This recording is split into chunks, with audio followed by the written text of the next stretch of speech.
I am a new member to this your family, so I got an invitation from Dr. Thiru Sahaji, and I came to know about this theme from there on by following your mails and the details.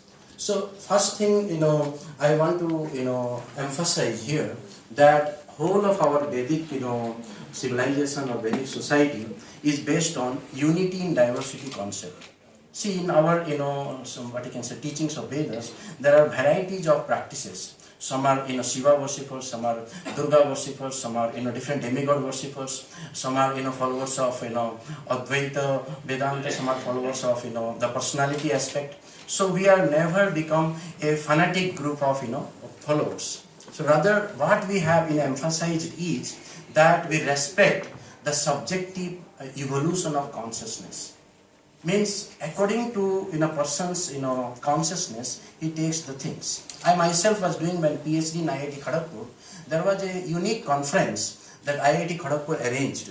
That is on aging and dying. We are all going towards old age, and we are all going towards death. So according to modern science, we are all nothing but a bunch of chemicals. If that is the case, then why we should take care of these old people? Those who are no longer useful to the society. They are just lying down on the bed. We can give injections so that they can die. Why to spend money on taking care and energy? So is life just chemicals or something else? So there are many philosophers, scientists and religionists, they come together. So all of them concluded, no, life is beyond physics and chemistry.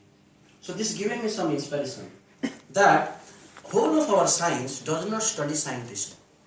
Science somehow and other ignoring the subjective aspect of the reality. For example, anger, frustration, love, affection, all these things are not studied in modern educational system. And all these problems in medical science, we see mind-body problems, they are coming up because we are ignoring this in our educational system, and Vedic science addresses 3 levels of knowledge: Paravidya, Apravidya and Avidya. See, we are only emphasizing what is avidya, and now we can say about aparavidya. But what about the transcendental knowledge? So this part, as some discussion was there. Why this in a younger generations they are not directly getting interested in this? This is very very important thing to analyze actually. See, in modern society we have developed a vision of understanding things in a scientific terms actually. So until and unless we develop a language to communicate with that level of the scholars, the way they understand. Suppose I speak in what I can say, Chinese language, and you people don't understand it, and there is a communication gap actually. So modern youth, they have developed an attitude and understanding things in a particular way. Until and unless we give them in that way, they will not appreciate it actually. This is what we have learned and we have understood from our experience of interacting with scholars. So we have to develop a platform how we can give this Vedic wisdom to the community that we see at present time. Time, place and circumstances is very very important according to Vedic scriptures. You see in different ages how the system has been given is quite different.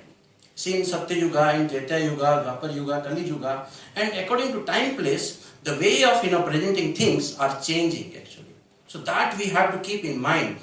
So the youth will come, definitely they are interested in scientific minded, and we see in our conferences many people youth, they are coming and scientifically they are trying to explore actually. So they must what I can say, think that this is something to do with reason.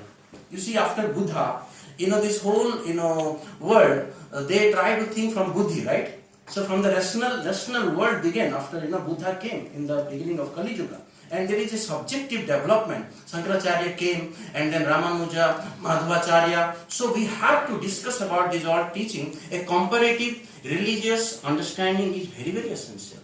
We cannot deviate from the what you can say, the attitude that our rishis has developed. They have given a platform for a discussion and a patience hearing for what other person has to also say.